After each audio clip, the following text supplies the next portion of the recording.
Welcome back to the podcast, everybody. You said it, I didn't.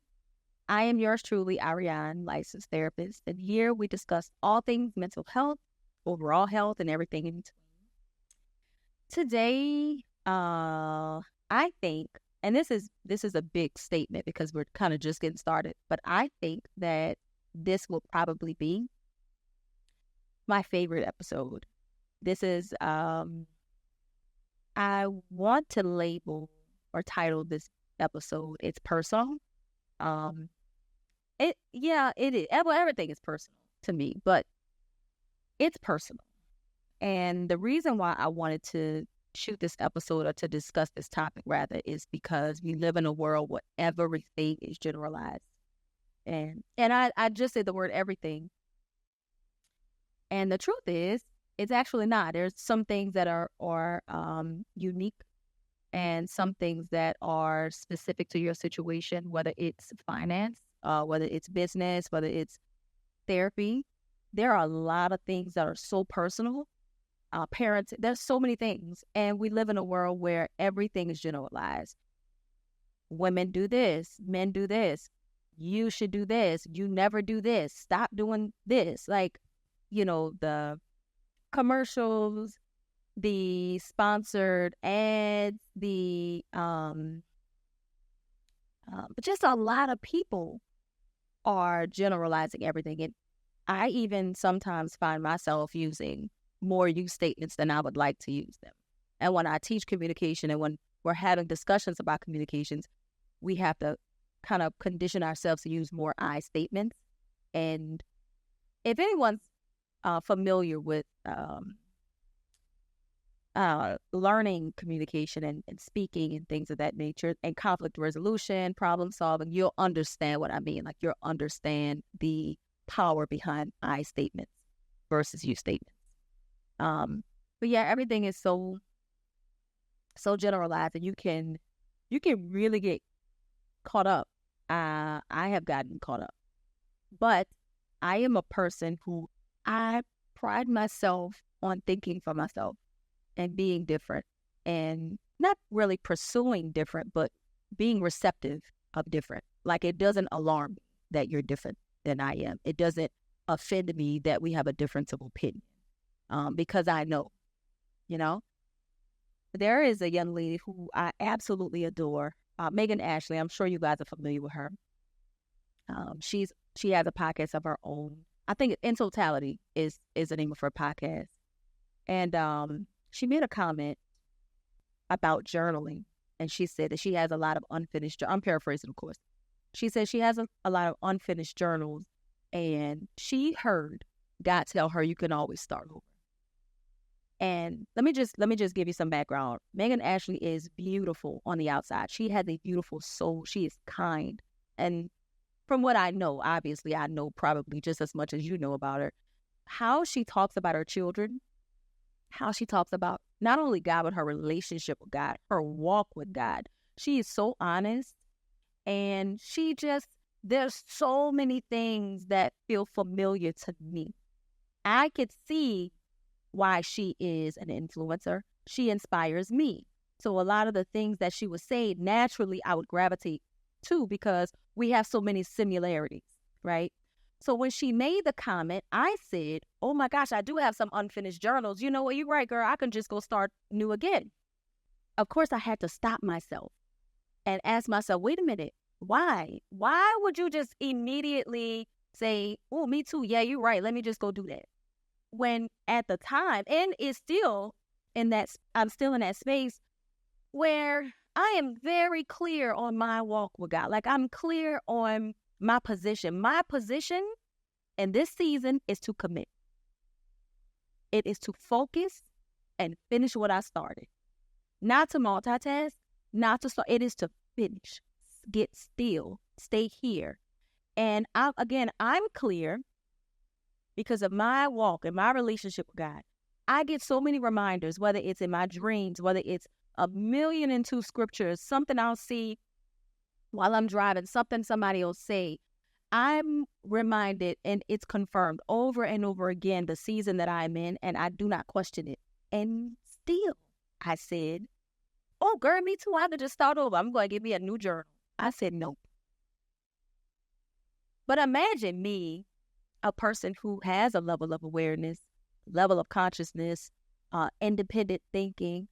I can think for myself. I can stop myself and say, wait a minute, that ain't have nothing to do with me. That was her and her walk. So I want us to be able to learn how to take some, leave some. There was a lot of information that I took away from that episode, but there were also some things where I said, that's for you. That's not for me. We're not accustomed to doing that. And to be perfectly honest, if you are thinking for yourself, and if you do have a difference of opinion, if you're pioneering something, you're not, a lot of times you're not liked. The comments are like vicious. So that's not very welcoming. The world doesn't facilitate individuality. And when you're trying to do something and you don't have that sounding board, you don't have that tribe or the community or examples or that support, it's not easy to be able to filter this stuff. While prepping for this episode, I was talking about it with my assistant, Gabby, and she said, well, what do you want people to take away? Like, what's practical? Like, what's the steps that you want them to do? What do you want? What do you want?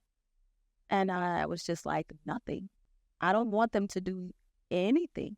I don't want you to do what I do. I don't want to give you tips and things that might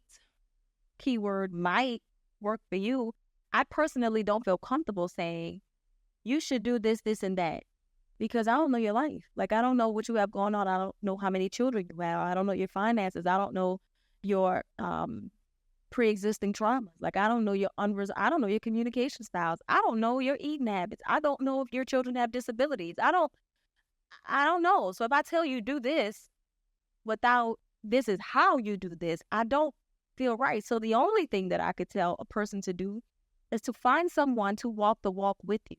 Find someone that you trust to invite in your world and the vulnerable spaces with your silent suffering to say, oh, okay, I hear you want this, but I see you doing this. So let's talk about that. Okay, in order to do this, you would need that. Let's talk about the plan to do this, right? That's why it's so unique. It's so specific to your needs. You can't, and it breaks my heart because even I sometimes look at what is just flooded to me. It's like drinking from a fire hydrant. It's information overload. And I don't think that we are taking into consideration when we say things. We're not talking to a community that has critical thinking. Some people have developmental delays. Some people have a psychologically abused and a mindset that's so limited. Some people have the attention span of a toddler.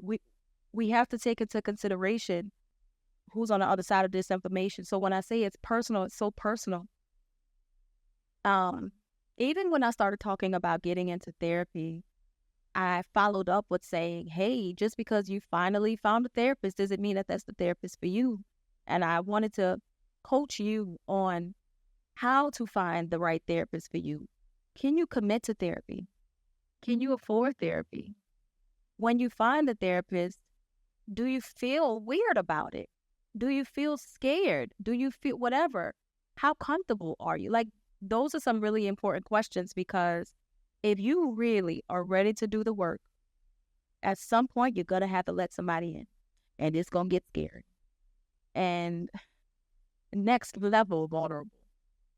But the minute that you feel safe enough to do that, and you do, you will see why it is so important to find somebody who can support you, someone who is communicative and responsive and respectful and compassionate to you. There's just, it's information overload. Even the process finding a therapist is information overload. Of course, Elite Therapy is here. And I'm sure the information will be everywhere. But Elite Therapy is not for everybody. I say it all the time. And that's okay. because I understand how personal it is, there is something called this self-disclosure, and we learn the technique and in a master's program.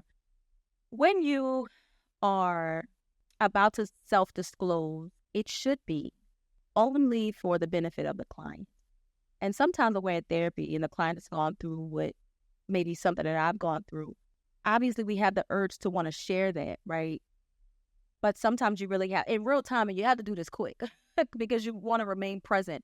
You ask yourself, why? Why am I about to share this information with this client? Because, when we experience things, it's so personal to us. And sometimes we just want people to understand, this is why I know, but like, I need you to hear this part. Here's the full, like, I want to disclose this and give a disclaimer here. And no, but I need you to understand. And it's like, we do want people to understand our stories and respect our experiences like we do, right? But when you are with with a client, it is so not about you and the things that you've been through. And so and I think I've done this maybe like probably not even 5 times. And I've been doing this for years. So I'm very, very conscious when I self-disclose because I know how powerful it is if it's done the right way.